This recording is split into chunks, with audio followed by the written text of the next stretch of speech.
Welcome back to the Spiro Avenue show, and I always say it's primarily a sports show, but not always. Occasionally we dive deep into the abyss of this world or that world, and we're going to get to that in a minute. I'm excited.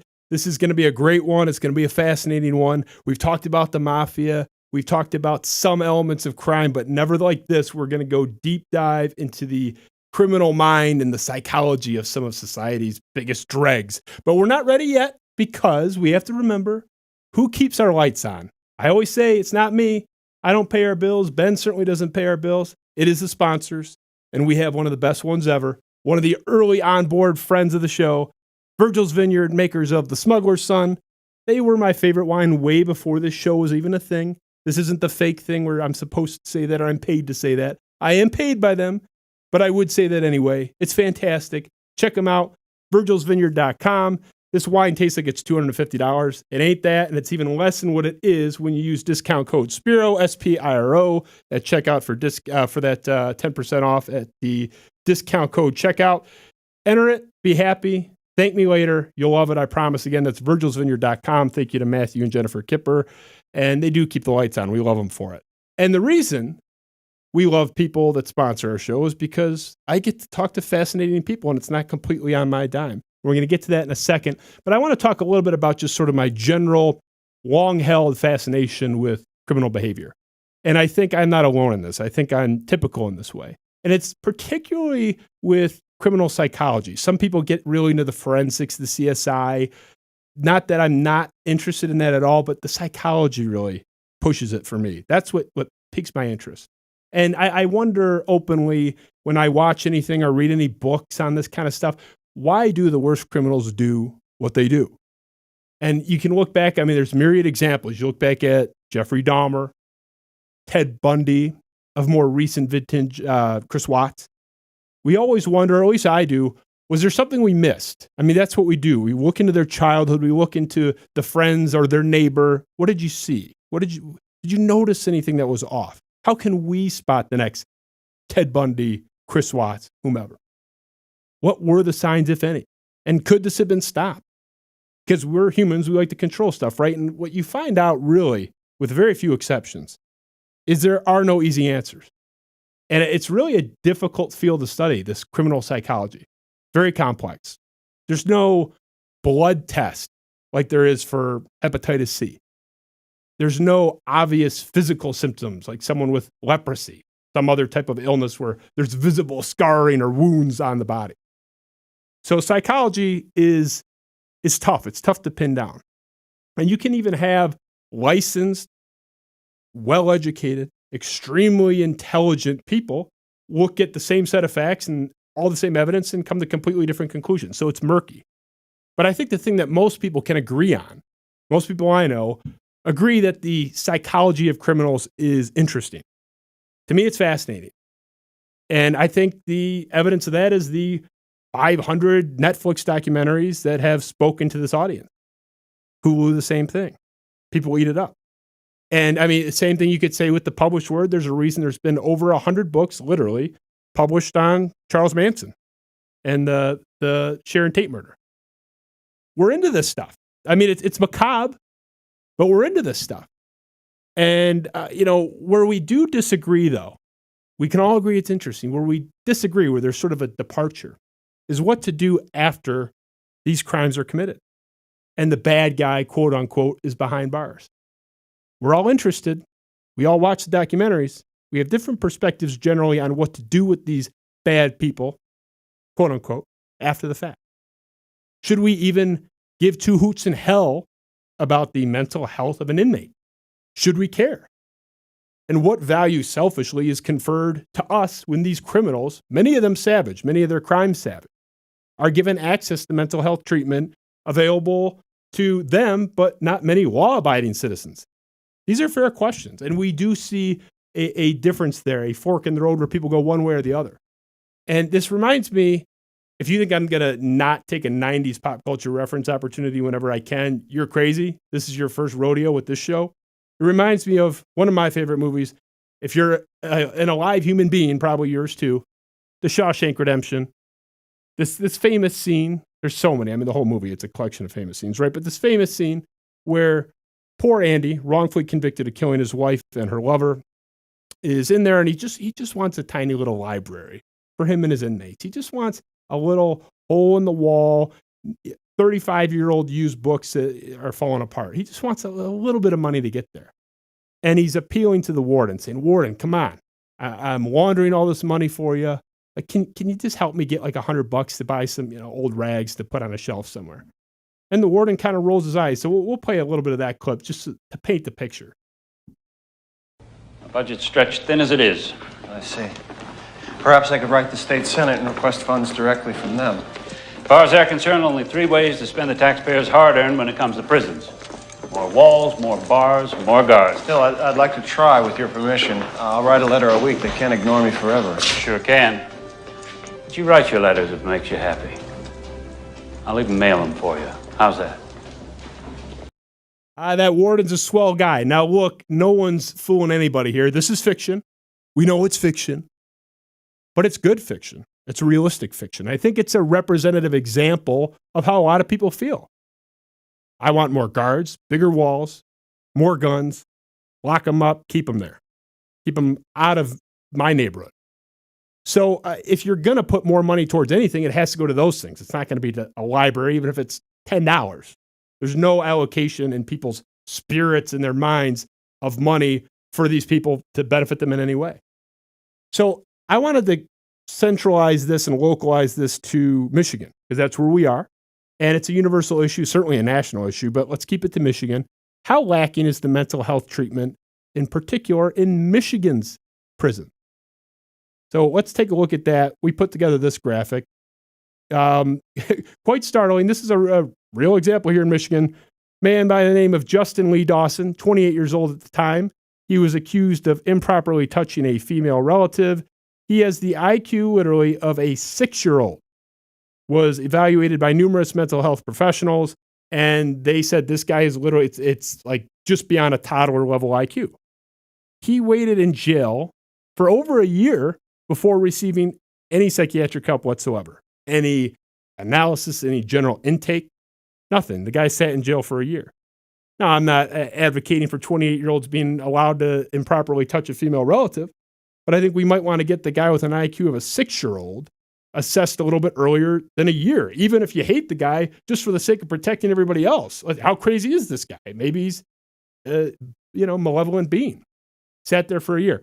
Let's move on to sort of a picture of the psych bed picture from the 1950s to today. 1950s, there were 20,000 plus state psychiatric beds. We had a population of 7.8 million. So population of 7.8 million, over 20,000 state psych beds.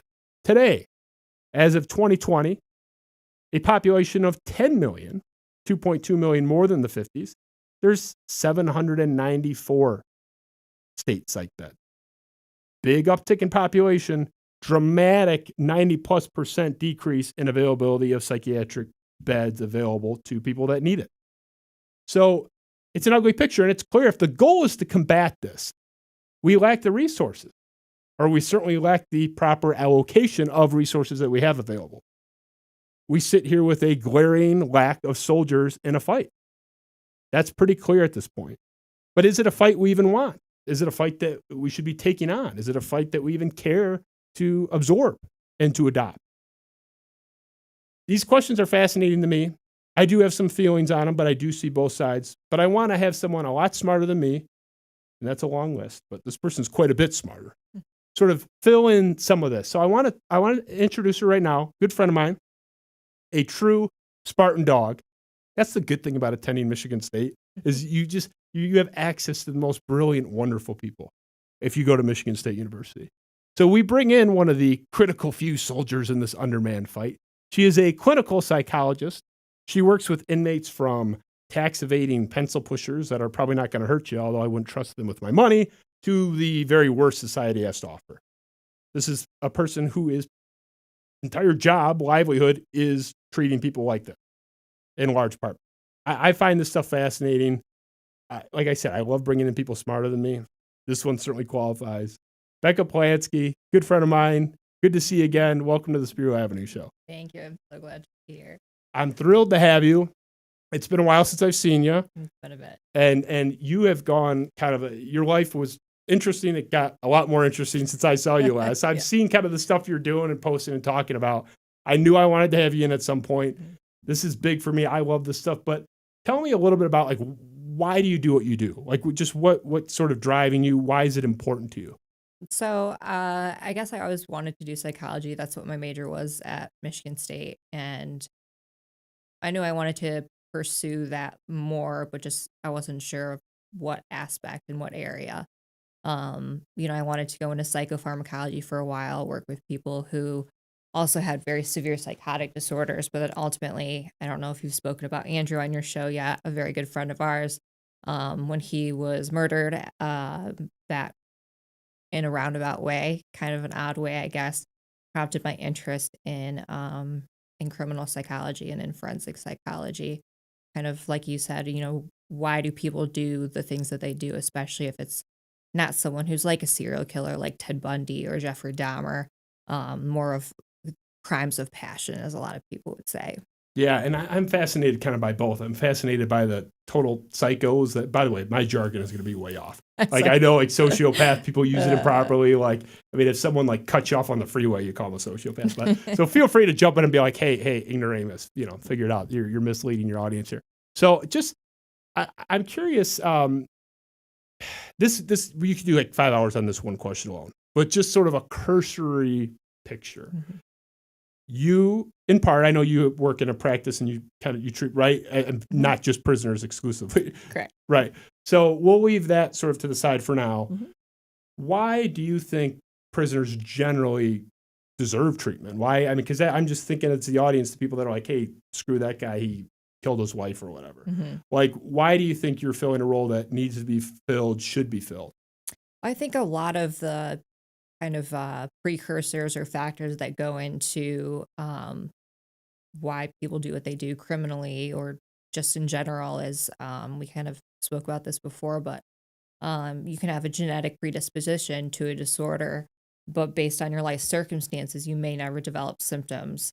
And I think when people have particularly, especially horrible life experiences, that that has a big to do with their behavior later on in life.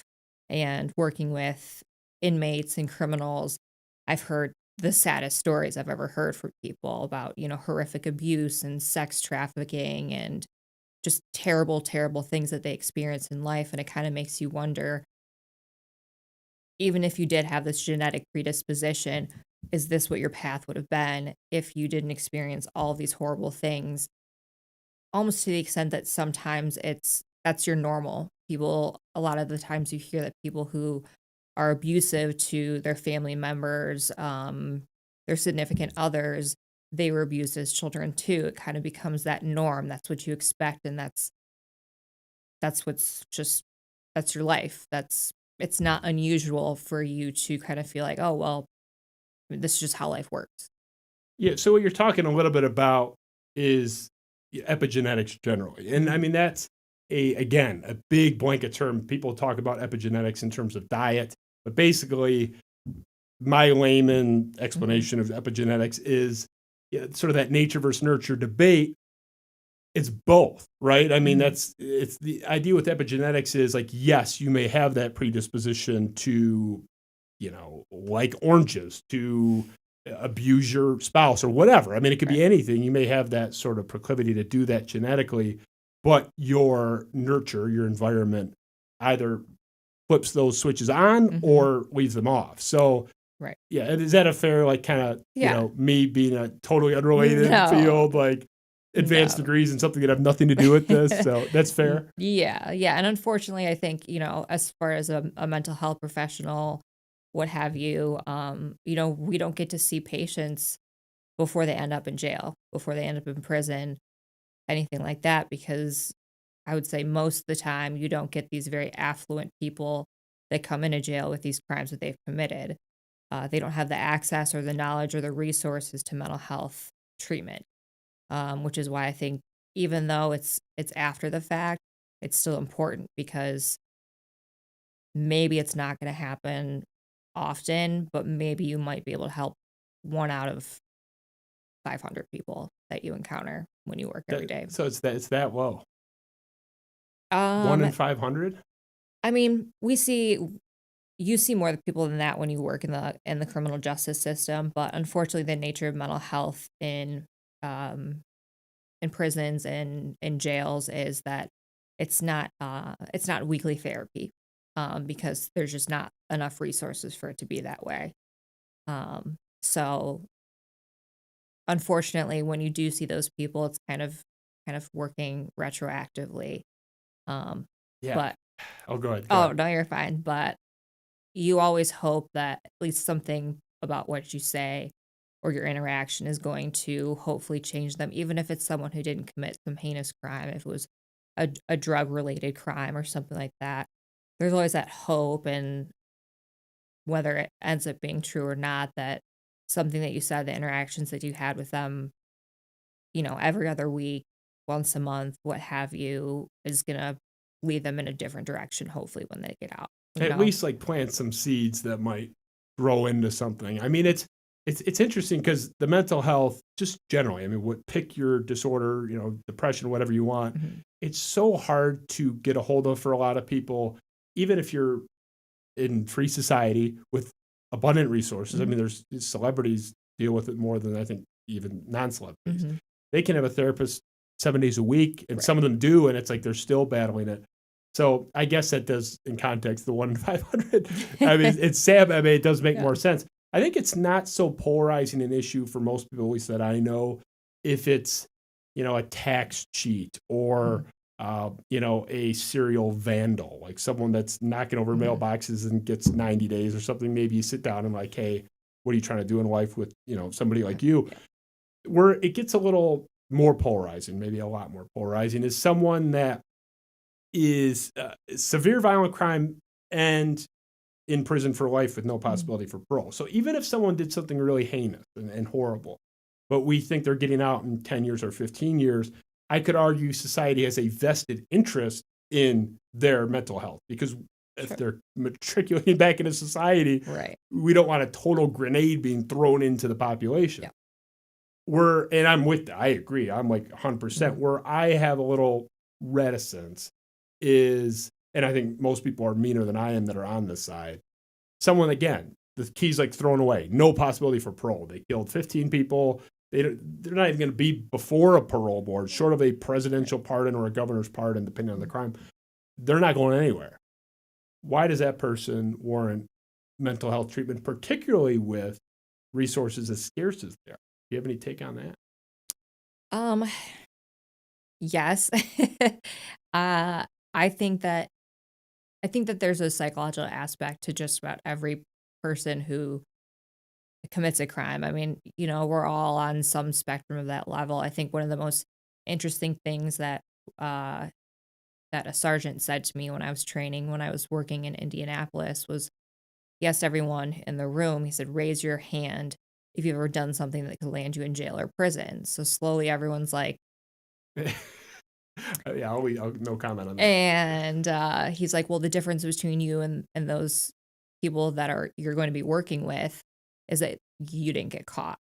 So I think everyone, whether it's obviously a huge spectrum, serial killers or people who, like you said, running over mailboxes or some tax evasion, something like that, I think they all deserve mental health treatment, and particularly ones that are less understood, like people who are serial killers who seem to have no empathy, no remorse.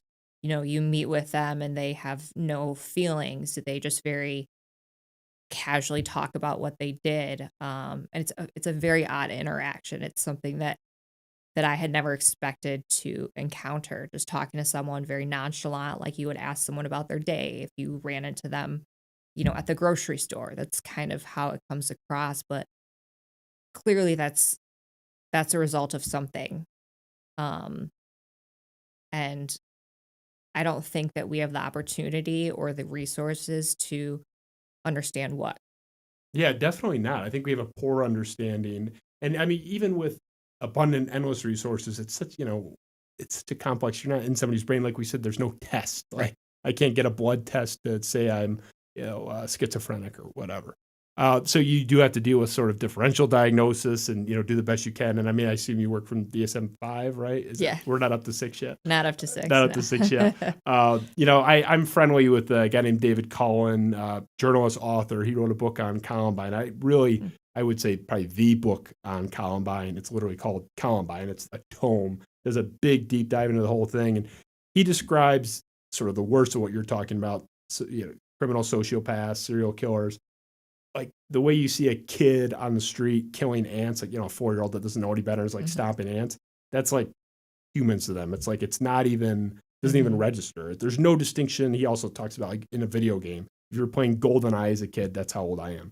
But, you're shooting up the cartoons that are running around in 6,000 pixels. Like that, there's no distinction. I mean, there's none. I mean, is that kind of you buy Cullen's take on that? There's no like kind of register at the top end of the totem pole for people like that. It's like we're nothing to them. I think it kind of depends on the case. I mean, I've seen, I don't know that I've necessarily seen random or met with criminals who have randomly killed people, such as like we already talked about Jeffrey Dahmer and Ted Bundy. Those are random, seemingly random killings. I don't know how many documentaries you watch about Ted Bundy, but he would just kind of go out and just do his thing with, no particular target, no particular person, no, background as to why he was doing this. And same with Jeffrey Dahmer. So as far as, I guess, people who like commit crimes like you said in Columbine, I know there's like a whole history of like the bullying aspect, and that's how these people, just become very angry. And they're, like you said, there's no difference between them playing a video game and them killing people in real life. I've never experienced that. All of the individuals I've encountered it's either, some personal aspect, someone they knew, something that has to do with drugs or gangs, things like that. So I can't at least speak too much to that. But it is still that lack of remorse. Like it's going out and it's buying a cup of coffee and not thinking twice about it. Do you ever feel frustrated going into the, worst of the worst people that you deal with? Is there a sense of hopelessness? Like, man, I'm going to try my best, but you said 1 in 500 chance, like even on a good day, even if I'm the best in the world at my job, it's like, it's out of my control. Do you ever get a sense of like, the fuck, like, give it the old college try, but right. Like, do you get that? Yeah, absolutely. Unfortunately, the nature of a lot of criminals is that they're very manipulative. Even when you try your hardest and use your best therapy skills or your best resources, try to give them what you can. A lot of it ends up just being, manipulation. So yeah, it's Like what kind of manipulation? Like, are they trying to like get you to like them, like to believe them? There's a lot of try to get some sympathy, because that's definitely something that they don't often get. And being mental health staff in that kind of environment, that's kind of one of the few people that they're going to get some, maybe not sympathy, but empathy, maybe a little understanding. And so in that way, they'll tell you their story. I've encountered a few people who have lied about pretty significant events in their life, to get some more time with mental health. And unfortunately, they're misguided in thinking that that's the only way that they can spend time with mental health professionals while they're incarcerated. But in that way, it's very frustrating, because at least my experience, that's more of the top of the crimes that people commit, not necessarily the people who are on the lower end of the spectrum. We touched briefly that, you have this aspect in the prison system and dealing with criminals and that, but there's also the sort of yin to the yang where you're treating people that are not in prison, not incarcerated. Obviously, you're dealing with different kinds of problems, but just your mentality. Do you have to like have, okay, prisoner hat on, prisoner hat off, like with your approach, just you like emotionally going into this? Like, I would think the natural inclination for me, again, having not done it, but I'm trying to be honest about myself. I would think I would try to be a little more empathetic and sweet and nurturing and feeling with the, wife that is trying to, improve her marriage or whatever Sure. versus like, okay, I'm going to treat like this criminal guy.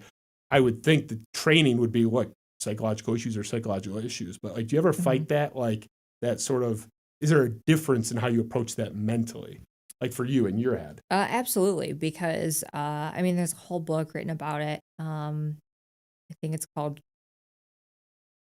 like criminals and the games they play and something like that. But it's all I about, gotta buy it. I'm going to Amazon right after. It's all about manipulation, and so I think that goes back. There's definitely a different hat that you have to wear because you're not and not to say that all criminals are liars. That's not necessarily the case. Most, the human nature is that people lie, but especially in the criminal justice system and working corrections, you definitely have to be more cautious, I think, because there's a lot of the time there's secondary gain for them, whether it's, getting out of their cell for a longer period of time or getting, simple things like a book that they normally wouldn't get.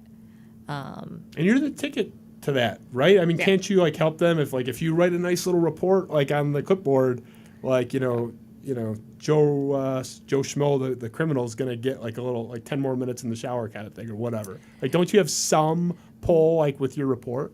So our reports are all confidential as far as mental health and medical, but we do have like kind of the ticket to getting them extra things that they normally wouldn't be able to get. Unless they had money on their accounts to purchase through commissary. So we can give them books, we can give them activities to do, things like that. But it often comes at the price of, receiving what we call kites, which are just a request to talk to a mental health professional for some reason or another. And unfortunately, it comes down to, oh, I just wanted a book. Oh, I just wanted X, Y, and Z. So it's frustrating. You definitely have to wear a different hat while you're working in that kind of environment versus, going to a private practice where people genuinely normally are more forthcoming and there's not any type of secondary gain that they can really obtain from paying to go see someone. Yeah, it is a different mentality. You kind of put it well. You're going up there more guarded. You're just sort of on alert. Do you feel like you have a pretty good success rate in terms of detecting when they're jerking your chain in the prison system? Like, are you about 90%? Like, I can kind of tell you're full of shit. I'd say for the most part, not at first. When I first started working corrections, I was at a prison in Indiana, and it was my first experience in corrections. And I was very naive. I hadn't read that little book that I spoke to you about, which I wish I could remember the name. We're gonna find it after. I'm pulling up Amazon as soon as. I mean, you had me at like interesting crime book. It's like, my shelf's embarrassing. But yeah, go on. So yeah, I was very naive when I worked in the prison system, and then as I furthered my career working with corrections, it was easier. I was still naive to a point, and I think still more recently, you want to believe people, especially when they give you, a very sad story, and then you try to help them out with resources and contacting people within the laws of HIPAA and what have you. But it can backfire on you. So I think, especially more recently, I've been able to kind of detect what people are trying to get at and get from us, or us trying to relay to hire people that can help them more in other aspects. You have to have I feel like an elite BS detector to do what you do. Because you don't even have to be in your position. You're dealing with it at the highest level. Mm-hmm. But even, I help manage a building, and we have employees that come to us with two completely different stories. Mm-hmm. And you can tell, or someone that's been late 100 times, and they'll say, oh, my son has this problem or this affliction or that affliction. Sure. And that's why, I was at the doctor's office with him, and then, someone of their coworkers pissed that they're short on the floor. So they're coming up to me and saying, actually, here's this person's Instagram story. They were at this bar, it's not, but then there's times where they are telling the truth. So there's no, I feel like I'm trying to be you on a much smaller scale, but I might call you for some free, like, hey, here's the story. Do you buy this shit or not? I don't just like peer into their eyes to see their soul. Right. But so I want to transition to this. We touched on it a little bit. We met, obviously, a bit ironically, I guess, with what we're talking about at a murder trial. I love you to death. I wish I met you like somewhere other than a murder trial of, a friend of mine, acquaintance of mine, a dear friend of yours. Again, Andrew Singler, Michigan State student, about to graduate and go on to dental school in 2013. You mentioned this sort of informed your path a little bit. You were interested in psychology, but got you into the sort of criminal psychology element and sort of spurred that. You seem to, on its face, you seem to have a lot of empathy just to do what you do generally. I'm curious, as it relates to you personally, somebody like this, and sort of if you can relate to sort of the victims in these types of situations. So I want to give a quick little background on the case because you and I know it, but we attended every day of the trial. And so basically, Andrew Singler was a senior at Michigan State on the verge of graduating, was out with his girlfriend in February. It was, I don't know if it was actively snowing, but snow on the ground. It was a cold night, and they were relatively intoxicated. She was having some trouble walking, I think, because of the ice on the ground. She hops on his back, like piggyback ride. He slips on the ice. She falls off, hits her back on like a stake or a wooden something on the ground, hurts her back. They get into an argument over whatever. They're just, they're drunk, they're bickering, they're doing what college kids do. And she sends a text message to her 19-year-old brother, a couple years younger, who was asleep on the couch, saying, Andrew broke my back, insinuating that he had assaulted her, which is, it's not disputed that didn't happen. Even she admitted that was a lie. And that's fired off this whole firestorm with the brothers now text messaging Andrew, and they're shit-talking each other. One's drunk, one's sober. Connor ends up going to Andrew's apartment with a knife. There's a brief scuffle, and he stabs him in the chest and kills him. One of the most senseless deaths maybe I've ever heard of. I mean, certainly in my realm, and a horrible case. Connor ends up being sentenced to 20 to 60 years, found guilty of second-degree murder. There's no premeditation other than the instant before was the determination of the court, which is why it wasn't first degree. But, I mean, basically the second biggest charge you can get in the state of Michigan, guilty of second-degree murder. Again, 20 to 60 years was the sentence. There's some boxes checked with him, and I'm curious for your take on this, where he would be likely, just on a statistical level, if you look at the data and people in these situations, he would be likely to be a successful parolee at some point in the first half of his sentence. Maybe not the first time he's eligible. I mean, I have it here. He's eligible very soon, relatively speaking, on a criminal murder trial scale. I think it's, is it 12 years now he's eligible? Yeah, because it was 20 years. So he's 12 years he'll be eligible. Okay. Relatively quickly. The boxes he checks: first-time offender, very young offender, 19, barely an adult legally. And there was no prolonged premeditation. He wasn't plotting this. It was a stupid thing that somebody did. You have the empathy hat. We talked about that. You have to do what you do. Do you, just on a personal level, just kind of even put the clinical aside, like, do you personally have any feelings about him being up for parole in 12 years? Do you see him as someone that you would want out? How do you kind of deal with that mentally? I mean, like you said, he checks those boxes of, being young, a first-time offender, etc. Empathy aside, I obviously don't wish that, because also the way that I see it is that, like you said, it was very senseless. I guess it can kind of fall into one of those crimes of passion, but I think, as we've said, over the course of the past, 8 years, almost 8 years now, you don't bring a knife to a gunfight, or you don't bring a knife to a fist fight. And it just seemed like such overkill. And when I speak about it with people, if you want to harm someone, there's a million places that you can stab them without killing them. And for me, that's kind of the off-putting part about it, is that you went directly for an area in that person's body. You punctured their heart and they bled out.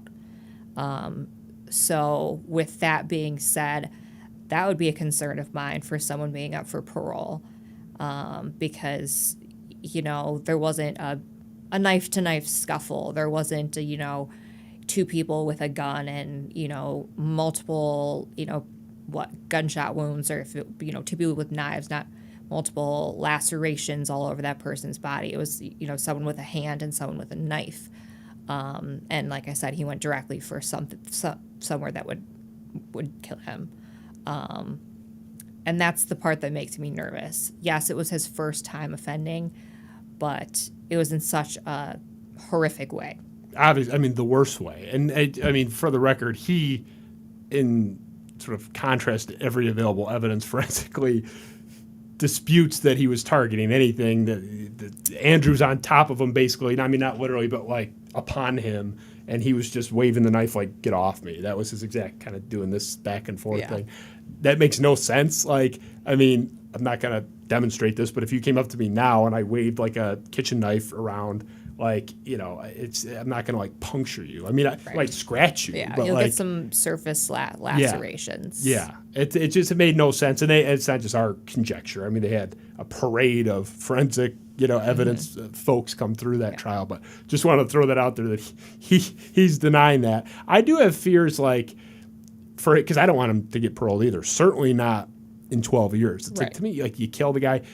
The legal element that I thought was interesting was, and it's different in every state, and even in Michigan it's kind of murky, the difference in mental capacity in that moment. There was a diminished capacity for Andrew being intoxicated, and the other guy's stone cold sober. I mean, even you don't have to be a lawyer or a psychologist to know that.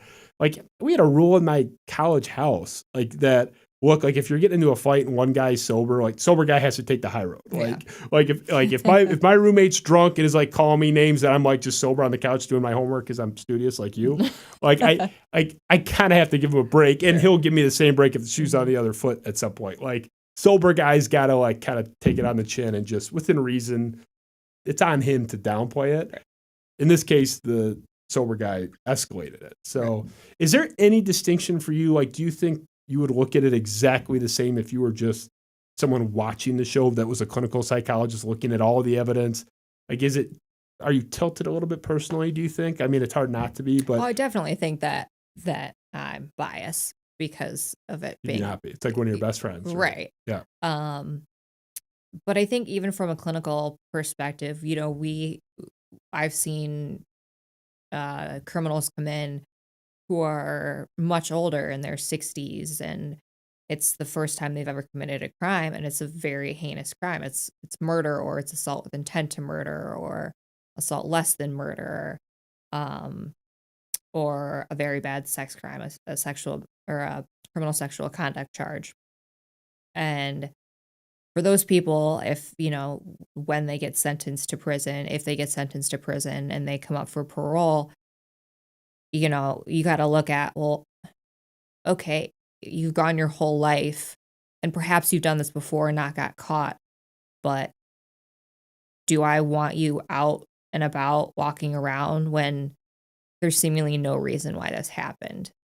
Yeah, I've always had a hard time with like the murder stuff, like ever letting anybody out. But, and I mean, there's that famous thing with George H.W. Bush and Dukakis where they're at this debate, and Dukakis was very anti-capital punishment, and the debate moderator, is kind of talking about that, and then it's like, hey, if Kitty Dukakis, his wife, was, I'm paraphrasing, bound and killed, like, would you want that guy to be sentenced? And he totally he slobbered all over it. He didn't even have an answer. I can't even tell you what his answer was because he just kind of blah blah blah, and it was all over the place.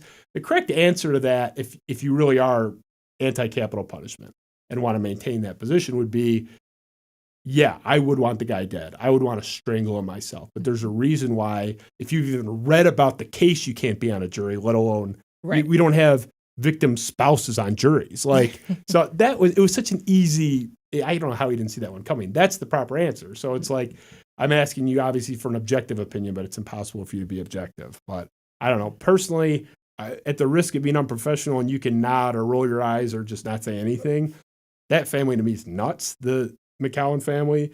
I'll never forget sitting when the verdict was read and they're guilty of second-degree murder. You would have thought that they convicted him of being a space alien. They were like stunned, despite like 2 weeks of evidence. It was so, just from a legal perspective, so overwhelming. It was really just a matter of like, okay, there's a 5% chance they go murder one, unlikely. But that was the only question. There was no question. Like they thought he was going to get acquitted. Like it's just unbelievable. Right. But I had to sneak that in there. Like, fuck that family. I'm sorry. I just, for the record. So we'll move on. I mean, unless you have anything to add, I don't know. I don't want to get you in trouble talking about maybe off camera. So we touched a little bit about nature versus nurture generally. Do you have like kind of a lean one? We said it's both. We agree it's both. Do you think it's one more than the other? Do you see kind of one being more prevalent? Because I was always more of a nurture guy personally. I definitely do think that it's more life circumstances. Like I said, most mental illness has a genetic component aside from personality disorders. That's just, or I guess I shouldn't say aside from personality disorders. Personality disorders are not things that are going to change for the most part. They're not. That's going to occur no matter what. It's going to happen in your life at some point. Like people who have antisocial personality disorder, more commonly known as sociopaths. That's not something that is going to either develop or not develop based on how you're raised.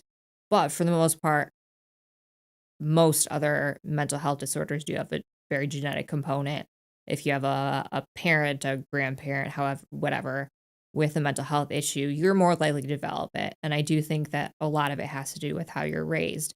Like I said, I've heard so many horrible stories about people's childhood and how they were raised. And, I wish, obviously I can't, but I wish I could rewind and see how these people would turn out had they not experienced those things, or see how they would turn out if they had the resources to seek help for all this traumatic experience that they've gone through, if that would have changed the outcome of why they're now in jail or in prison. And there's no way in my head, like even if you had the genetic proclivity, predisposition to go a certain route, whatever it's whatever form of criminality, take your pick.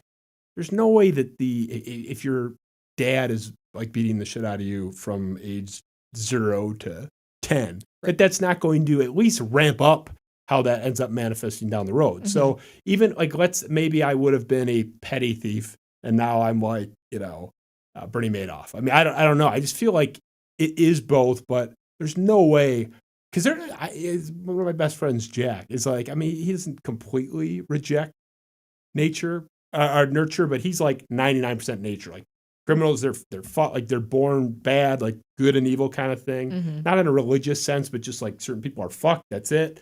And I'm more like, come on, like there's a reason why there's a correlation between, I mean, anything, not even just criminality. Like if your parents were divorced, you're more likely to be divorced. Sure. Like if your dad hit you, you're more likely to hit your kids. I mean, it's not definite, but but there's people like strangely reject that. I find that so odd. And I think, and it also goes one of two ways, which is also interesting to me. You can have people who have been abused by their parents, loved ones, whatever, and then do the same to their family. Or you can have them so traumatized by that would never happen.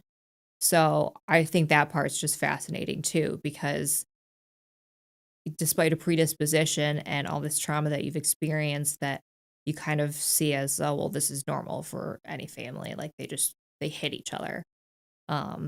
You can grow up and you can have the total opposite. You can be the most, caring and nurturing and loving individual to your family and your friends.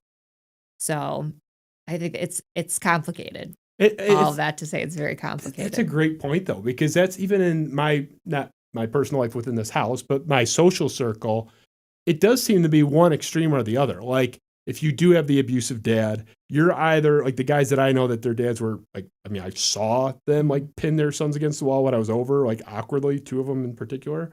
Like they either become the abuser or the best dad in the world. Like they don't become like an average dad. They're either like the clone or close to it.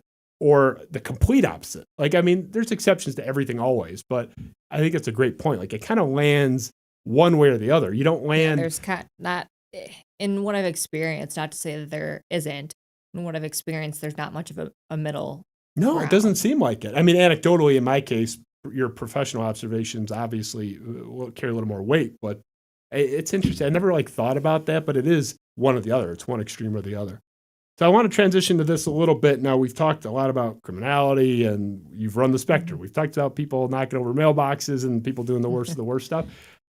Again, any viewer of a prison movie, including Shawshank Redemption, the aforementioned, knows generally the pedophile in prison's sort of the lowest of the low. I mean, on the Yes. totem pole of the hierarchy, like those are the guys, like even the rapist murderers that strangled their wives, like even those guys are like, oh, fuck that guy. Like it's just, Yes. yeah. And I think I get that. I understand. I'm curious where you stand sort of on the treatment aspect of this. So we pulled this. I've actually done a lot of reading on this, certainly not putting myself up against you, but this is one sort of corner of psychology that I am an amateur expert in, just because I've read so much. But this is a guy named Justin Lehmiller, a PhD, studied this stuff pretty intensely, has published articles, books, newsletters, everything on this topic. And this was his conclusion specifically about pedophiles. Quote, psychologists and psychiatrists have been searching for a cure for pedophilia for decades. An effective treatment has been elusive. The focus of intervention should be on management rather than cure. Pedophiles are a ticking time bomb. So that was, again, an expert in the field, licensed psychologist himself, a PhD, well-published guy, studied this intensely. And I didn't pull the whole article, but in that article, he does go on to explain that basically the treatment is teach these people to just avoid playgrounds kind of thing. I mean, that's sort of the ultimate dumbing down, but like, don't be alone with a kid. There's no like, oh, I'm going to, do talk therapy and make you see the light that I shouldn't touch this kid or be attracted to this kid. So I'm curious, we talked about redemption and, people deserving treatment despite the most heinous of crimes, but the consensus seems to be, and you can dispute me if you've read something or studied something differently, that the consensus in the psychiatric, the psychological or psychology community is it's not treatable. Like if that's who you are, you're always going to want to lurch for the kid. And there's also, pedophilia, which is sort of the more To Catch a Predator, Chris Hansen stuff, where it's like pedophilia, people get it mixed up. Pedophilia is like an 8-year-old. Pedophilia is like you're going for the high school kid, like 13 or 14, like middle school, high school. So a little older, but all the same thing. There's no treatment for it. First, let's start there. Do you agree that these people are kind of psychologically, there's no touching that really? It's more just keep them out of the schools and playgrounds kind of thing? I personally haven't been, I have knowledge of treatments that are used. The success rate I'm not super familiar with. One of my own coworkers has worked pretty extensively with juvenile sex offenders, which is another strange area because you're not an adult, harming a child. You're a juvenile harming a child, but nonetheless, it's awful. And it just seems to be kind of a gray area. I don't know that I really know of or have experienced someone who's done some like 180, especially if it's not their first time. Usually it's not. And when you see the sentencing for these individuals or they get out on parole or on probation, what have you, it's always, you can't, like you said, you can't come in within 500 feet of an elementary school. You can't be around anyone under the age of whatever. It sounds kind of like maintenance. And I don't know a lot of people who work with sex offenders with some great success. It Unfortunately, seems pretty helpless, like to me, from what I've studied. And the whole like, hey, by court order, stay 500 feet away from a school, like that's nice. I'm great. Like I'm glad that's on the docket. sure. At the end of the day, that's like speed limit 50. Like if I'm going to go 55, like Right. unless you have a tether that's going to alert the authorities or shock you, and all these schools are equipped with a detector, a tether detector. Like it's a speed limit sign essentially. So you're not really feeling protected. And like, I just like, what do we do with these people? If the conclusion, I know you said you don't have a ton of experience, but like, if we are to, even just for argument's sake, say that Justin Lehmiller's conclusion is correct, that there's no real credible psychologist or psychiatrist that thinks this is treatable, what do we do with them? Like, because if you look at what the sentencing is, very rarely, unless there's violence involved, these guys aren't getting life in prison. I know one that didn't even get jail time. A friend of the family, girl was 19. Obviously, she was of legal age, was engaged, pregnant with his child. He was 32. And I think she was 7 or 8 months pregnant, like nearing the end, third trimester. And he gets busted in a sting trying to meet a 13-year-old. Now it was a fake 13-year-old in a Wendy's parking lot. And they had him red-handed, talking to her for months, trying to went to meet her, and he didn't even get jail time in Illinois. No, it was probation. He's still, you could look him up as a registered sex offender. No jail time. That's a guy that was a 32-year-old trolling for a 13-year-old. I mean, it'd be illegal if she was 15, 16, but like on the degrees of bad, 13 is like really young. Right. I just, like, to me, I know you're closer to a criminologist than I am, but you're still coming from more of the psychiatric angle. But like, what do you do with somebody like that? We're not safe with that guy, for example, running around, right? I wouldn't want my daughter in the same like zip code as the guy. Sure, of course. And I've talked about this with, friends that I have that work, as deputies in corrections, and, kind of consensus is like, it's probably going to sound very unprofessional, but like, let's just throw them all on an island. I'm for it. I'm fine with that. Shoot them out of a cannon, especially if their guilt is, but Right. And you see, I've encountered varying degrees of people who feel ashamed. There's sort of, I wouldn't say it's not victimless, but people who are caught with child pornography, things like that, versus people who are predatory sex offenders, people who seek out someone to victimize. Those I've spoke with don't show as much remorse. I think it's the people who are caught with the child pornography that I've seen really like break down. Like, this was such a mistake. I can't believe I did that. Whether it's genuine or not, I don't know, but that's kind of what I've seen. But I've also seen people on the opposite end of the spectrum, kind of in a bragging way. So, I mean, I guess all of that to say, I don't have a great answer for it either, because unlike other, because pedophilia is a mental health diagnosis currently. Oh, it is? Is it in the DSM-5? It is. Yeah, I didn't even know that. Yes, it is in the DSM-5. I don't know if I agree with that. And I know they're trying, at least this was told to me, I don't know how accurate it's going to be for the DSM-6, is that it's going to be a fetish, or some people are trying to make it a fetish under the fetishistic disorders. I don't know if that's going to happen. I know there was some kind of like lobbying for it, some people backing it, which I would grossly disagree with. That's a crime. You're ruining a child's life. So I don't know. Like, I guess all of that to say, I don't know that there is a good answer, that there is a good treatment, or if there's just more maintenance, like you're just keeping them at a distance from who they victimized first. And again, I mean, it is again sort of the speed limit thing, though. Like, it's the speed limit sign.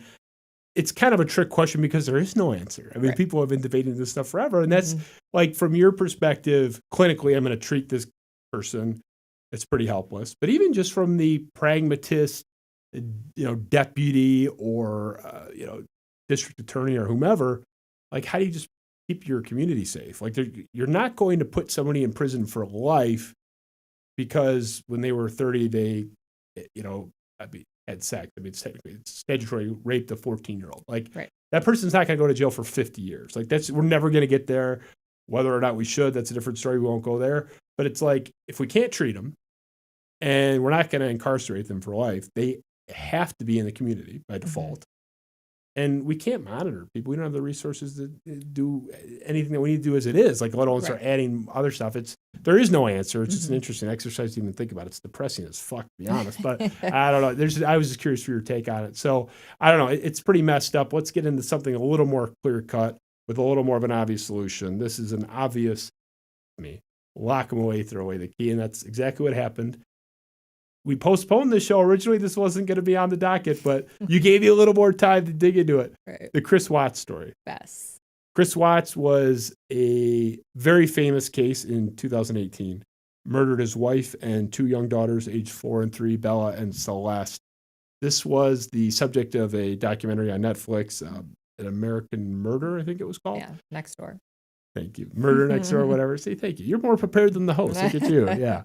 I told everyone you're a lot smarter, so you're on the ball. So, I mean, whatever you think of Netflix, I don't know a lot of people that haven't seen this. So at least, I have a lot of like weird friends that are in this kind of stuff. But one of the more intriguing cases, and here's why. We talked about it a little bit in the intro with what are the warning signs.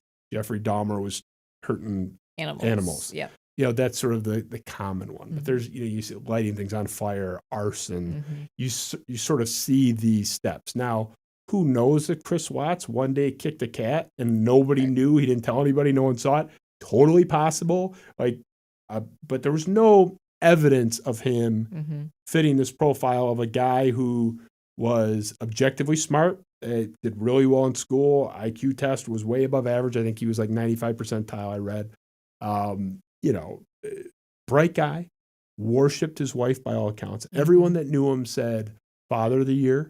There wasn't a single person that said, not even, I didn't think he had that in him, but not even criticism, not even, he was annoying at dinner. Everybody loved the fucking guy. Yeah. I'm so fascinated by this. I'm curious for your take. We won't get into the whole case. Watch the documentary on Netflix. Highly recommend it. Becca will tell you the title if you need it. But what's sort of your take on this? It just, in general, there's usually signs with this stuff, right? I mean, this is an outlier generally with this Chris Watts thing. Right. I definitely think it's an outlier because, like you said, the normal, whatever, hurting animals, setting fires, what have you. As far as I know, and as far as the literature and the documentaries and whatever, that wasn't the case. And I know in the documentary there was some like arguing and tiffs and fighting between him and his wife, but the whole and including, I guess I don't want to say that it could be expected, but it would be more, I guess, understood, or that's probably not the right word either, but for lack of a better one, if he had just killed his wife, but then killing his 2 children it's just bizarre. And his demeanor the whole time. I mean, in the documentary, his neighbor straight called him out in like the first 10 minutes. It was like, this dude backed his truck into his garage like he did it. Yeah.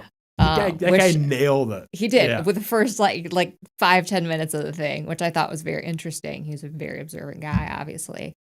But yeah, I mean, the way his whole demeanor of, being really upset and, things like that. And just, I don't know if my wife went off with someone else, or I don't know where she is. Like, I hope she's safe. Like, I don't know. The whole thing is just so odd. And so he's just kind of like another like textbook definition of a sociopath. There's that forced sadness or forced emotion about what he did.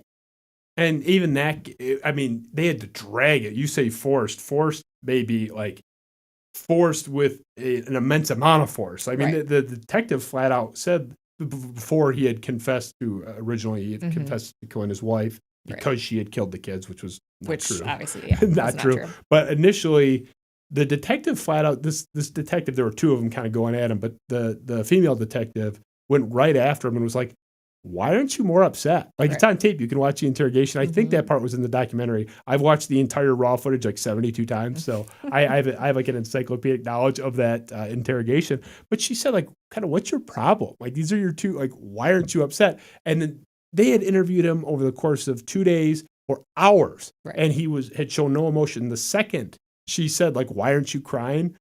It's not because I'm not sad. It's like, like the forced, like, Right. he had to basically be told, why aren't you crying? And then immediately, 4.5 hours collectively over the course of 2 days of grilling the guy, nothing. The second, hey, why aren't you crying? Oh, okay, better turn on the waterworks. Right. Like you are, I mean, I know you can't diagnose somebody from afar that's against, but like, if we were talking about somebody like this, like the Dr. Grande on YouTube, like I'm not talking about Chris Watts. I'm talking about somebody that did everything Chris Watts did. That is a sociopath. Like Chris Watts was a sociopath, right? Yeah. For if you had to, like, put a a diagnosis to an individual, I would say that, yeah, like I said, antisocial personality disorder kind of goes along with sociopathy. It's interesting though, like nobody saw that. He was actually considered as very feeling, very the opposite of unfeeling. Like, his mother-in-law, I guess former mother-in-law, told the story of, her daughter, the eventual victim in this case, or one of the victims, had lupus and had a lot of health issues that sort of come along the ride with lupus. And she couldn't sleep all the time. They had been dating for like a week. And by some miracle of God or whomever, she was able to sleep on his lap for like 4.5 hours. This was the most she had slept in like 6 months.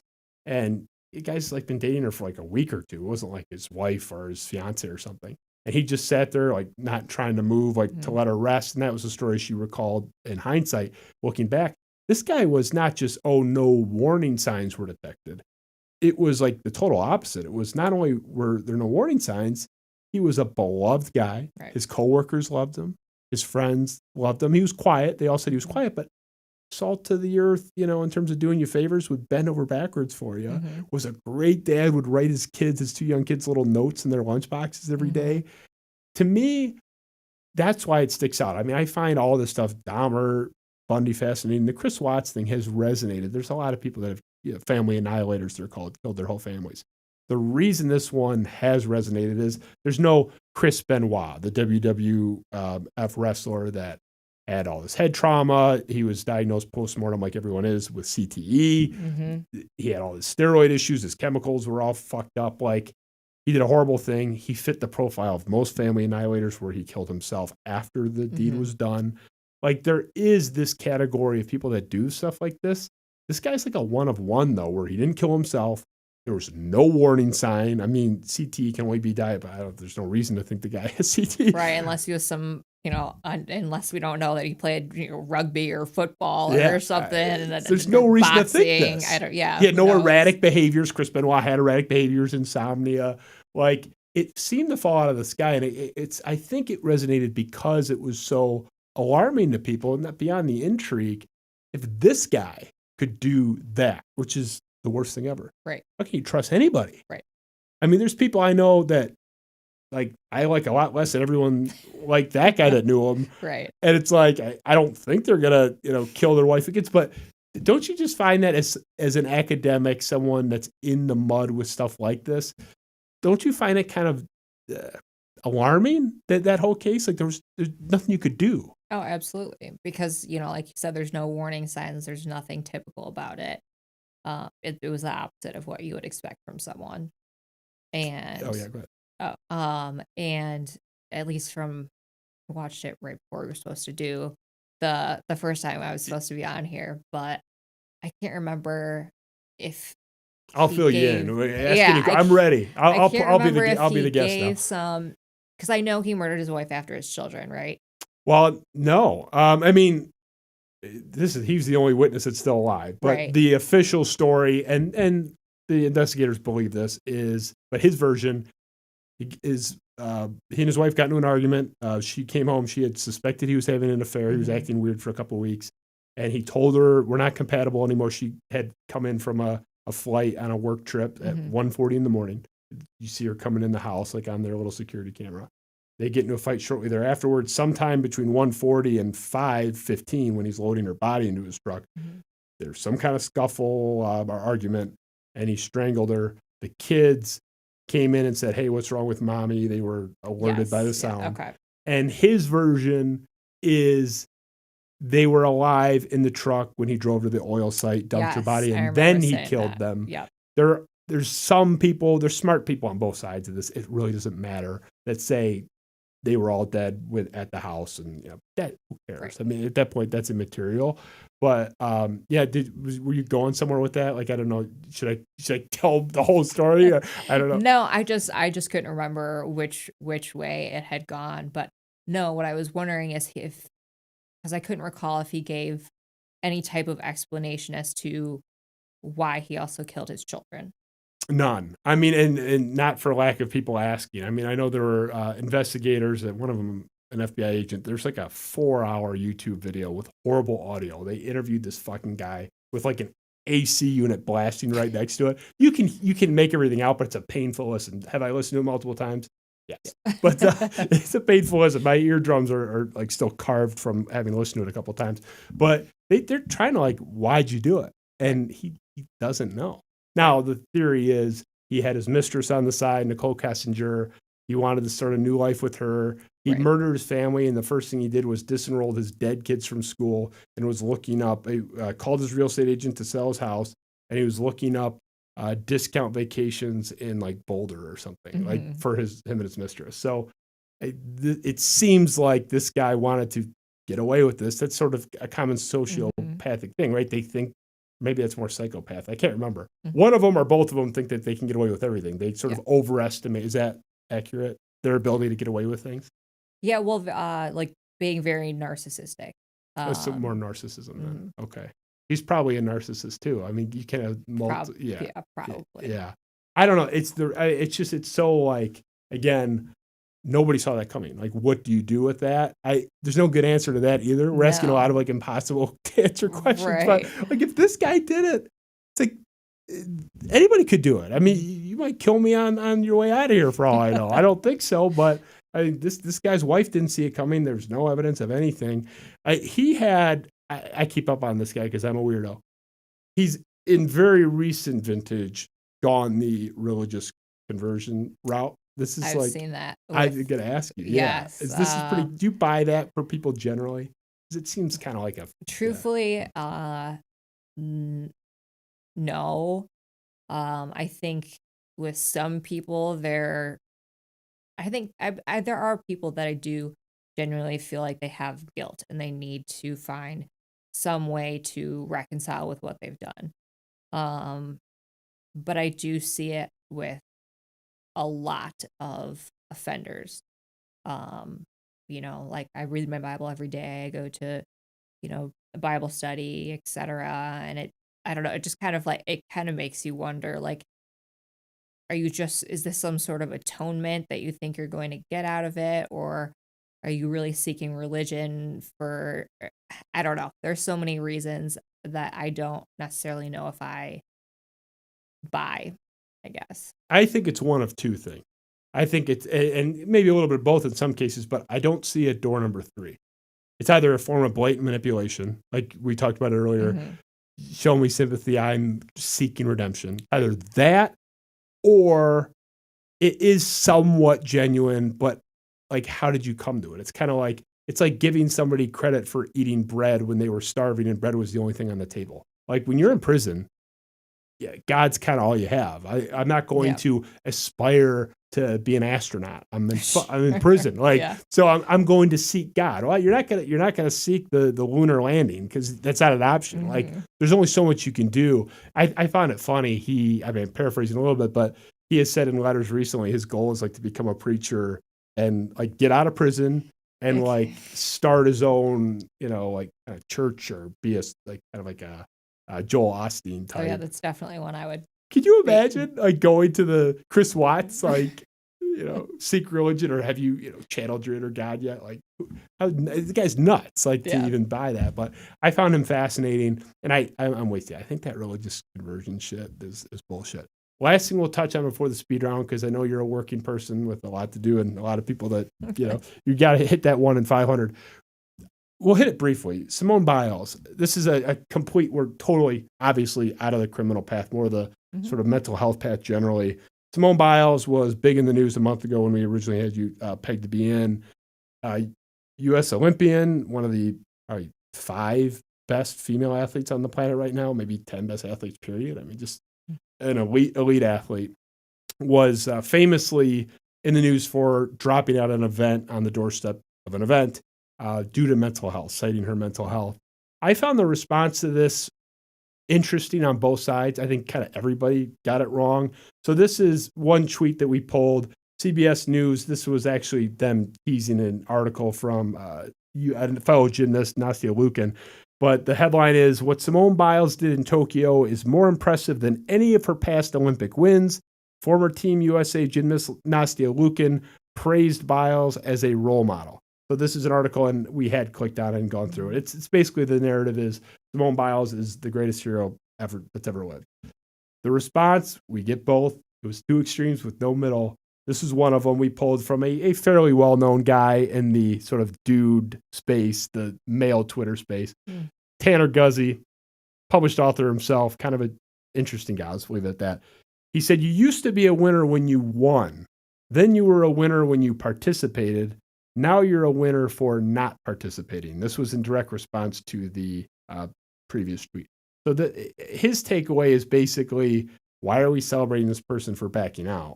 And he went on other sort of narratives in that direction. Sure. I landed somewhere in the middle. I have a sense where you might land, but I don't think, first of all, mental health, obviously important.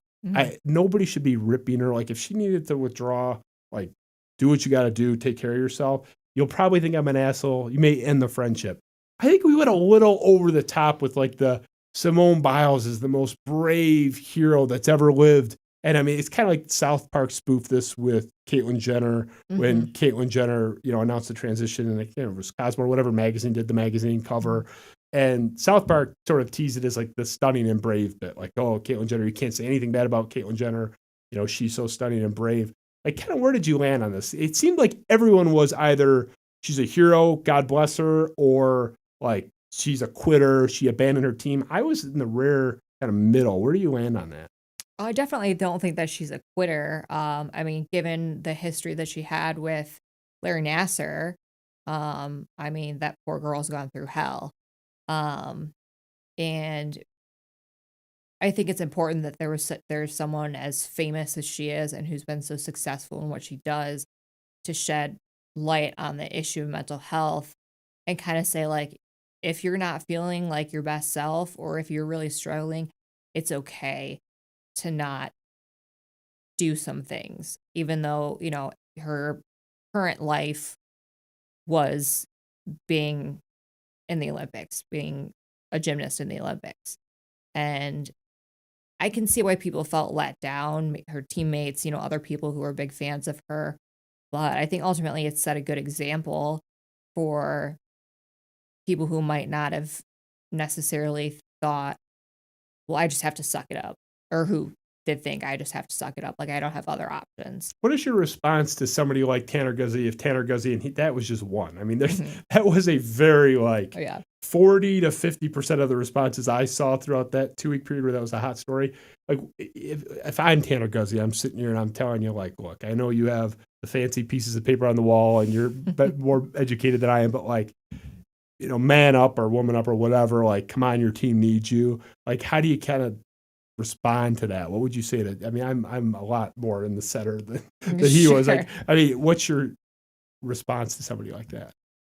I guess I would just say that they're very uneducated about how devastating mental health issues can be to someone. Maybe they haven't gone through what other people have gone through. Like I said, with her, with Larry Nassar, just the surmounting pressure that it is being so young and being this huge gymnast with such success that is always expected to be nothing but perfect. So yeah, I guess I would just say, like, from your perspective, and you don't seem to be educated on really how bad mental health can be and how bad it can affect you. And you're not even touching on the fact that this girl, I mean, she's still young, is still expected by the entire world to be perfect no matter what, even with the things that she's gone through. It's tough to go through that stuff, like in, your room in your house, like just privately or with your intimate circle. Like going through stuff with not just the national, like the international community watching you would have to suck. Like I can't imagine that. I always relate to, and this is where I get into way more into like first of all, if I had to like pick, if I had to pick a side and didn't be kind of like, okay, she's not a hero, but she did the right thing. I'm glad she did what she did. Like, I'm not her. I always say, my good friend Chris Castellani, and by the way, I'm not betraying any trust here. He openly talks about this on his Twitter feed and videos and stuff, has dealt with depression for as long as he can remember. And, he says things like, he'll say things like, I don't know if I'm any good at this. He's now since been hired by Barstool. He's this big blowing up sports personality. But throughout this whole timeline, he's saying, I don't know if I'm any good at this. I'm just going to quit. He had a terrible sense of self-worth. And I'm telling him, like, dude, you're fucking way better than everybody at this. Like, you just wait. He's a lot younger than I. He's like 23. It's like, dude, you're going to be a star. Like, you don't see that. But I'm not in his head. Like, I don't have his, I'm not going to use the term broken brain, but like, I don't have his perspective.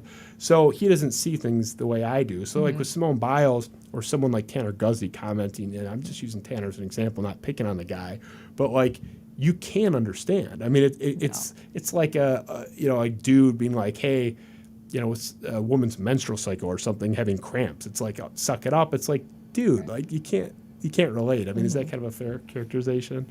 You have no idea. Yeah, exactly. And even if you have experienced your own depression, you still can't relate. And I think one of the things I tell most of my clients is the phrase that I hate the most is that it could be worse, because everyone's worst is subjective. You could spill your Starbucks on your lap, and that is just the absolute worst thing that you've ever gone through in your life, or your whole family has been murdered, and that's the worst thing.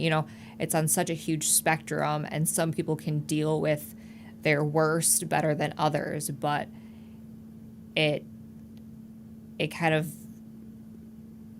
puts aside people's own subjective experiences and makes them feel like, oh, well, I guess this isn't as bad because someone over here has cancer they're going to die from, but I'm feeling really depressed. And I feel like that's kind of the space where a lot of people come from. You can't relate. You can't get inside of this girl's mind and, know how she's thinking, how she's feeling. She could be on the verge of, having some real serious, like, suicidal ideation that she's not going to express to the media.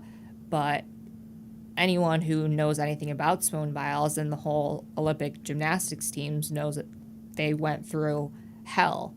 And even him just not giving her credit for that and just kind of like brushing that off, I think is terrible. And it's definitely not even addressing what she's gone through. And there's no way that he can, or anyone can, really get inside someone else's head unless, you obviously sit in front of them and they're telling you this is exactly how I feel. So, I mean, that tweet definitely is something that would make me want to punch someone in the face. Yes, that's what I was looking for. So, but you are a literal expert in this stuff. So, I mean, this is not I'm the guy at the bar, but I'm not talking to another guy or gal at the bar. Like, I'm talking to an expert in this stuff. So you get it in a unique way on why that doesn't make any sense. Like, that's not a practical way to go about it. I think, like, even the empathy aspect aside, I think that kind of response where it's like, you know what, like, pull up your bootstraps, like, kind of F you, toughen up. I think there is a place for that to a much lesser degree. Like, if you're, off the top of my head, I'm going to pull a bad example that you'll probably, taught me for. But, like, if my son in 5 years doesn't make the T-ball team and is, like, in bed for 6 days and it's just like it's the worst thing ever, sorry, maybe it's bad. Maybe you'll like think I'm evil. At some point, I'm going to be like, hey, man, like, let's at least go for a walk. I'm not saying like, hey, toughen up, you're a pussy or something. I don't mean like be mean, but like, I think there's something to be said for like, come on, we're not laying in bed all day. We got to like get up and move or do something. But like, short of that, like, that's not what I'm talking about. I'm not talking about sort of tough love, quote unquote. I'm talking about like basically being mean about somebody going through that stuff. Like, hey, why are we celebrating this loser? Like, that perpetuates that stuff, right? Doesn't that make mental health worse? If everyone just had, your perspective in terms, or I think even closer to mine, I just think this stuff wouldn't be as big of an issue. Not that it would obliterate mental health, but don't you see it as perpetuating this stuff. It's the same thing with stigma with addiction, drug addiction, alcoholism. I feel like if everyone could just be nice and give people a little bit of a break, like it wouldn't be half the issue that it is. They would seek treatment, right? Yeah, and I think that's part of the reason why I think it was important that Simone Biles, well, not important that she did what she did, but that she did what she needed to do for herself, because a lot of the times you don't see people of that, caliber and people who are that famous admit that they have mental health issues and that they just can't perform or do whatever they have to do because of what they're struggling with. And mental health is still, even after so many years, it's still taboo, especially I think amongst men. I think the ratio of people who seek mental health treatment, men to women, it's by far more than women. There's still that stigma that mental health isn't a thing. You just, like you said, you gotta suck it up. It's not a real issue and it's not a real harm, but that's not the case. I don't know if we've come a long way, but we've come a little way with that. But there is a disparity for sure. I mean, there's men are terrible with that stuff. That's just the mentality. It's the macho thing. Right. You guys as the collective gender are farther ahead, I think, in that development. Maybe we'll catch up to where you are now in like 50 years, and then by then you have no mental health issues or stigmas at all. But I don't know.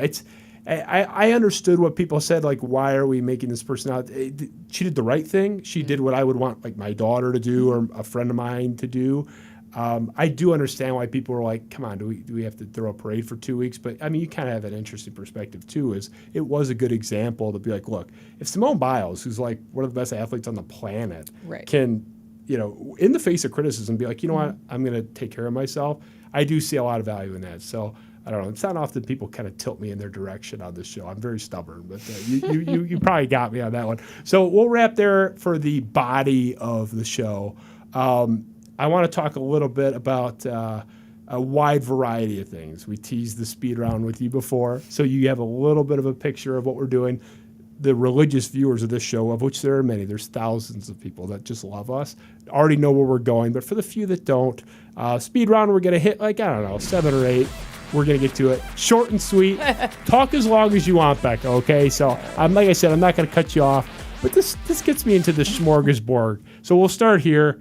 You're a Spartan. We talked about it briefly. Of course. It's the best thing to be in the world. Everyone knows it. What do you miss most about Michigan State? I guess probably the feeling of community. When I moved to Indianapolis for grad school, there weren't a lot of Spartans, but there were a decent amount. I lived in Chicago briefly too, where there are actually more people. But even people that I meet, at the private practice I work at, if you're wearing anything, Michigan State related, it's like, yes, like go green, and then you're like go white, or like walking through an airport. And I don't know, maybe I just don't pay attention because I don't care about other teams except for Michigan State. But I guess I don't see that with other teams, like just strangers, like, or walking into a gym. I was wearing a Michigan State hat. Guy was like, go green. And I'm like, yeah. So. And you could be anywhere. I mean, on my honeymoon, my wife and I are both Spartans. We went to the Coliseum in Rome. And I had a Michigan State shirt on. And we saw another guy with a state shirt. We're like, all right, go green, go white. It's like, it's such a universal thing. Yeah, I mean, you kind of nailed it. My wife always says what she misses most was I have like 40 of my friends that all live within like 2 minutes. Like, it's just, like, you never have that. Right. Again, like you're never going to get that unless you make friends with everybody in your nursing home in 60 years. Like I have all my, best friends and I can walk to their house right now in 10 minutes. So yeah, I'm with you on that. So speaking of East Lansing and shenanigans, what was your take on this? I had, and we mixed in a picture of two guys for this graphic. If you look over there, you'll see. Aw, my favorite. Yeah, we mixed them in, Andrew and Brandon there. I have no idea who the girl is, but so sorry. But hey, Brandon. Yeah. Hey, Brandon. East Lansing house party versus, I used Rick's as an example. It doesn't have to be Rick's, but I was always more, even when I was 21, I don't mean house party with 10,000 strangers. I mean, like 15, 20 people. I know most of them they're 1 degree of separation away. I was more of a kind of a house party chill guy. Then I never went to the bars. I did. Where were you kind of in your Michigan State experience post 21? Obviously, I know you would never use a fake or anything. No, never. Yeah. Rick's was like my second home. I'm not even gonna. So you're a bar. Yeah, so I'm not even gonna deny that. It was like a Thursday, Friday, Saturday, sometimes Wednesday because it was half off. Like that was my home. Did your guys' bathroom stalls have doors? Because I know the men's did. The men's did not. The women's did. Whether they worked properly or like were hanging off half the time, that's another story. But I know that you guys did. Like famously, I mean, look, if you're doing that kind of business at Rick's, you're probably not having a good night. Like you're either sick or have consumed enough to become sick. Sure. But like, can we get a door on the stall in that bar? Like, I mean, I feel bad for the people. I'm not going to be caught dead at Rick's again in my lifetime. I don't think. But like, can we get a door for these poor guys? Right. How do you not have a door on the stall? That's and gross. we had a secret bathroom. We had like the main one. And we had a secret one with just one You had stall. a secret one? Yeah, with just like one stall. You could do, your own private business there. Oh, see, I didn't know about. And the then get secret all sorts stall. of compliments from other drunk girls, like, he's a bitch, he ain't shit, you look beautiful, girl. A lot of powwows. Yeah. Yeah. Yeah, that's what we had. Wow. The secret Rick's female bathroom, the women's bathroom there. I never knew about this. I knew our check it stalls out. did Not not you, have doors, but yeah, I will not go in there. Yeah. Yeah. You might be talking to me, advising me in prison in 6 months if I go that route. So moving on, you have some experience advising college students, right? I mean, that's something you've, Yeah, I've worked in college counseling centers. College before. counseling centers. Just, can you tell me like a little bit about that? Like what's like the biggest issue you see? Is it like my boyfriend was mean to me? I mean, am I being trivial? Like what's kind of the picture? I'd say anxiety and depression are the two biggest ones. Especially if people have moved away, they don't have a lot of friends. That could be, something that triggers a bit of depression, a lot of anxiety just because it's college. If you're not planning on going to college or, you weren't some stellar student in high school, that stress of just being in academics. I guess those were probably the biggest two things. And then, a sprinkle here and there of, relationships and friendships. Homesickness being a component of the anxiety, like just being away from home. Yeah. And not having the friends that you had at home. Yeah. I gratefully, I didn't have that issue. Most of my friends went to Michigan State. I don't know. I mean, I love my family. I love my friends that were from back home. Still friends with most of them.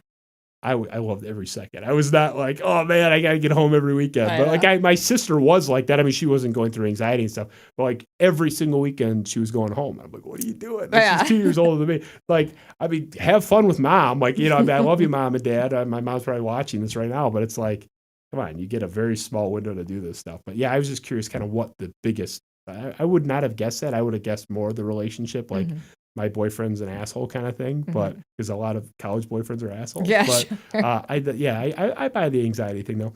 So I heard a rumor that, and this is the next one, that you're a fan of the Johnny Cash cover of Hurt. I'm a huge fan. That's like, Yes. we have a ton in common, obviously, but that's way up there. You have great taste in covers. I have argued the Johnny Cash cover of Hurt is the greatest cover in the history of music, and that there's a lot of people have been covering Beethoven for 500 years.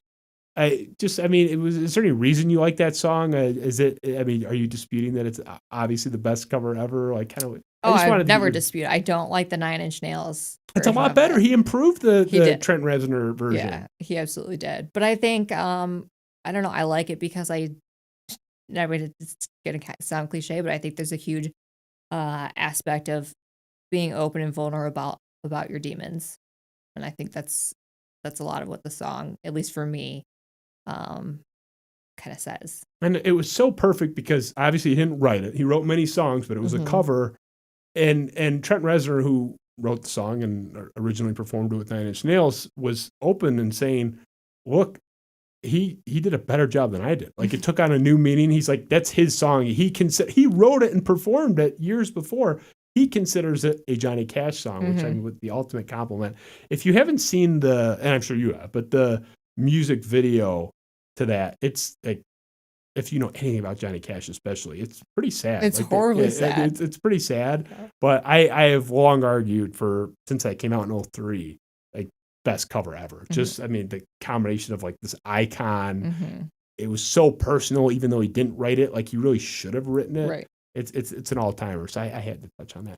So I have to talk about this. This is our next one.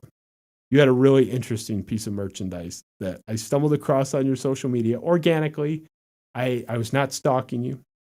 I pulled it. It stood out in my head before I asked you to even come on. This my serial killer Tumblr. Yeah, Becca's serial killer Tumblr, which I think if I recall, you got from Etsy. I did. Yeah, it was an yes. Etsy thing. We talked about it before the show. We love Etsy. Yeah, it's sitting in my car right now. It's in your car. Yeah. Man, I should have tipped you off. You could have brought it in. Mm-hmm.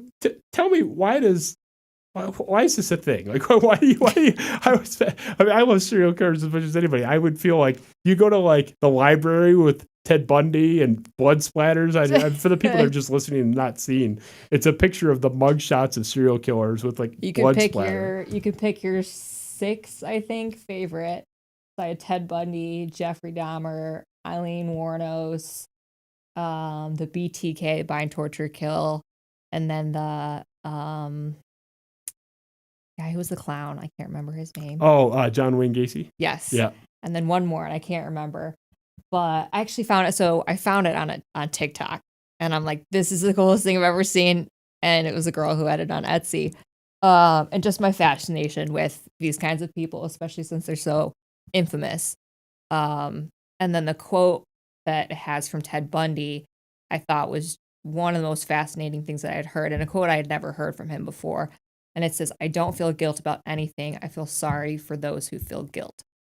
Yeah, which is kind of him in a nutshell, right? Yeah. And that's sort of that criminal mindset to that degree. Right. Because he maintained his innocence until, I think he was put to death, right? Yeah. Oh, yeah, they killed him. He maintained his innocence until then. He was the one who was, super charming. They said some of that about Dahmer, but the Ted Bundy thing, he had like a fan club. Yeah. Well, don't they all? Chris Yeah. Watts, the aforementioned Chris Watts gets letters. I cut that from the show because you have a life. I could have talked about that for 20 minutes. These women, Yes. Charles Manson, the same thing. Can you give me 10 seconds? He had a huge following. Creepy. It's Why creepy. though? But not just him. Manson, Chris Watts. Like, you know this stuff. You're a woman. I don't get it. Like, what's the appeal? Is it a bad boy? Like, they like the bad boy thing? What the fuck is that? I wish I could even This is why I'm here to make sense of this stuff. I don't get that. It's so odd, it's one thing, liking the bad boy type with, we got a motorcycle and some tattoos, and then another who's a serial killer, and for Ted Bundy, a serial rapist too, and being a woman that, is, like I said, a fan, I can't. That doesn't resonate with me whatsoever. I don't understand it. And then Charles Manson, because he, from my knowledge or memory, never actually killed someone. It was all his followers. Right, correct. So I think that's even more bizarre. And it's not like he was an attractive male, nor was Jeffrey Dahmer. No, I mean, yeah, dude perspective, probably not. Ted Bundy was a decent looking guy. Right, and I think that was a lot of his appeal, and that's a lot of how he got away with what he did for so long.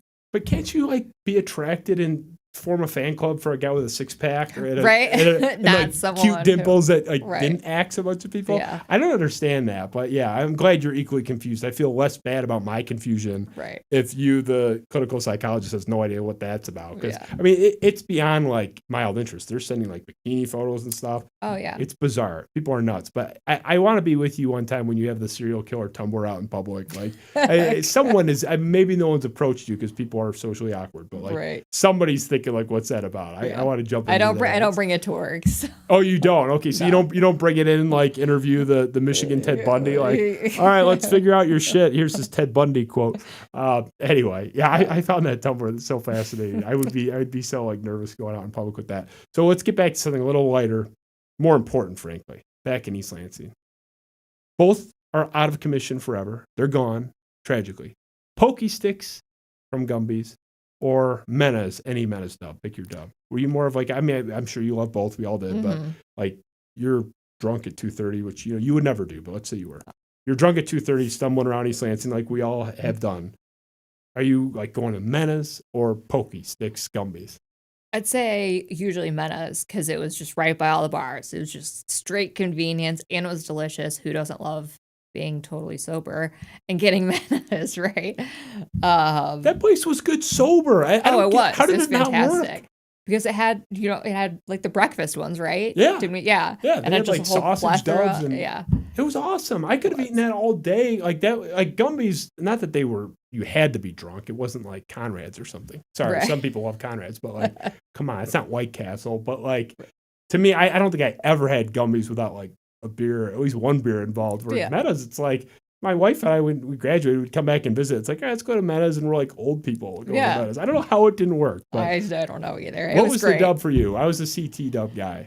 Chicken tender dub. I think that's what I was too, if I remember correctly. That was I the think popular so. one. Yeah. Well, rest in peace to both those places. It's heartbreaking. I mean, there's a lot of tragedies in the world. Mez and Gumby's going away in East Lansing is like right up there with some Right. serious shit that's Well, happened. and when they changed it from like the pokey sticks because of Poke me sticks because of the me licensing. sticks, I'm like, you couldn't come up with something better? Oh, I know. I mean, with nice circumvention. Yeah, that was because they didn't want to pay the franchise fee Yeah. extension from the Gumby's But I'm like, franchise. can we come up with a better name? Well, I mean, come on. At least give me a little bit more of a dodge there. Like, it's just, they were so shameless about it. But that was more just kind of funny because it was exactly the same. I could live with, they could call it anything they wanted. Yeah. It's like, I can still get that Exactly. delicious garlic butter Yeah. crust box.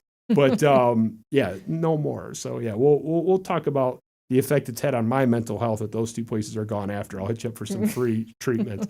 So we'll wrap here. Last one, back on topic a little bit, putting you on the spot. Most bizarre thing an inmate has ever said to you or done to you, your most bizarre inmate interaction. Do you have one that really sticks out? I don't know about bizarre. I've had some very crude interactions with Like inmates. coming on to you crude? Yes. Okay. Yeah. Okay. But I've seen inmates who are very, very ill or are just a behavioral problem. Their mental health is pretty much fine. They just want to act like dick.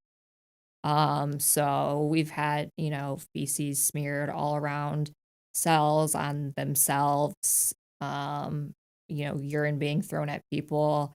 You can't make shit up. What's the like physical environment when you're doing these sessions? Are they like behind glass? Or are they like sitting next to you where they could touch your knee? Or like It depends on their level. Okay. So if they're the highest level, if they've committed something really bad, or if their behavior warrants them to move up in the level, like the highest level is an 8 at some places, it's a 6 at others. Depending on where you're at. Then you only speak with them outside of they're in their cell, you're standing outside. But people who are lower levels, anything but an 8, you can speak with them. You usually sit in a classroom, but the deputies are there, monitoring you. There has to be a deputy there, sitting at their desk monitoring you.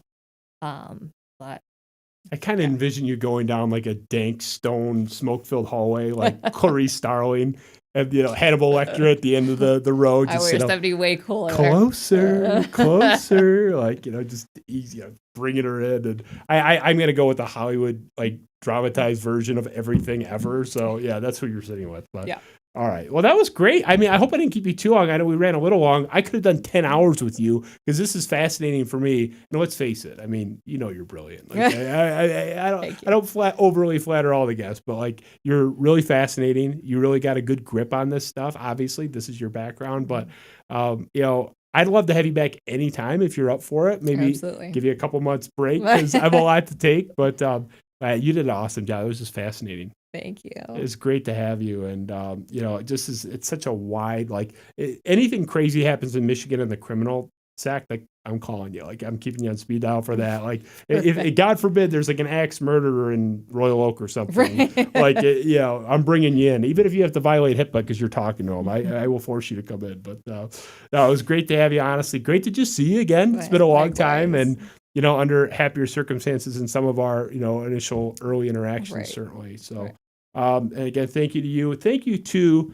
the great and powerful Oz, the other side of the store. You didn't see him. You heard him, though. It's Ben Augusta, who is really the force behind everything we do. He's the expert in all aspects. I just kind of sit and talk to the person across from me. So Ben Augusta, thank you to you. Eric Williamson, our set designer, graphic designer. He's the guy that fixes everything I break around here. At this hour, 11 o'clock, if you're watching this live, he is definitely on his couch in his boxers watching this. So thank you to Eric. Thank you to the Smuggler's Son, Virgil's Vineyard, again, for sponsoring the show. And one last time, thank you to a great Spartan, just like me, Becca Polanski. Thank you so much.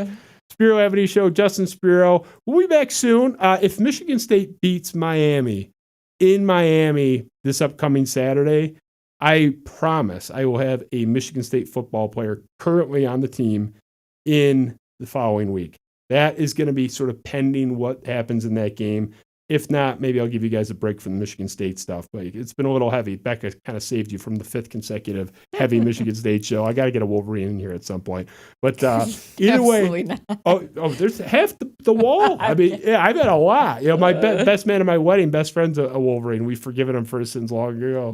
But anyway, so a lot of exciting stuff happening. I promise if Becca says yes, I will have her back. People were really excited about this. I would love to. People were pumped about this. Yeah, I mean, they're not always excited. They were really excited to see you.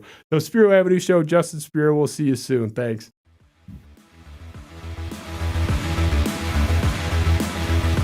All right, you're clear. So you can say what.